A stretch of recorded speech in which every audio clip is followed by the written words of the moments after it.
berikut adalah mobil berlaku pelanggaran revolusi teknologi gitu kan.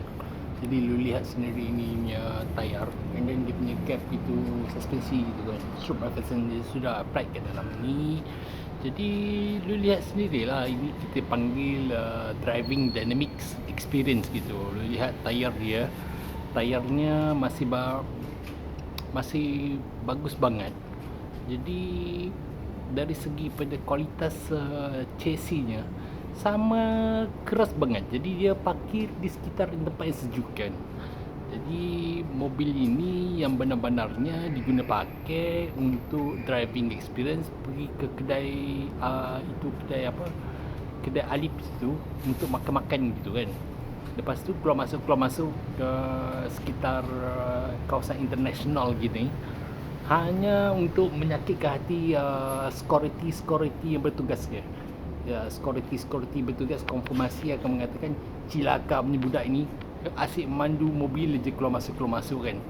Jadi you lihat sendiri ya, ni mobil Stroke Macpherson sudah konfirmasi dia memiliki 4-speed driving transmisi gitu.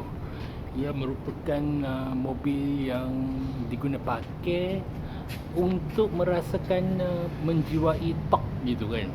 Dia punya torque gitu. Jadi ini merupakan pelanggaran revolusi teknologi yang diguna pakai lah.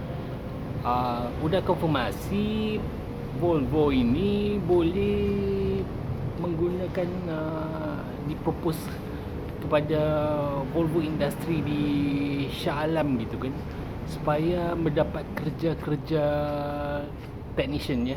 Sebab kerja-kerja technician sebenarnya di manufacturing enggak expose experience gitu.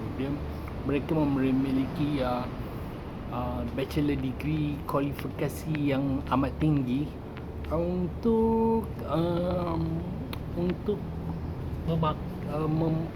assemble Volvo gini kan. Jadi Volvo gini sudah pasti dia tengok dia punya front bumper dia keras banget gini kan. Jadi jika ada teman-teman yang say hi gitu, lu langgar je dengan Volvo ni kan. Langgar je. Member-member say hi, lu langgar je dengan Volvo ni. Ini merupakan Volvo, sudah konfirmasi ya, dia punya dari segi driving angle itu sudah gua tunjuk ya berapa ciri-ciri yang ada di Volvo ini kan. Jadi dia pakai ditutup gitu kan, supaya habuk-habuknya enggak ngelekat gitu. Jadi suhu dalam kabin seat gitu agak sejuk banget kan. Itulah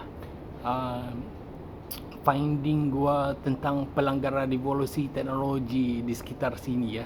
Terima kasih.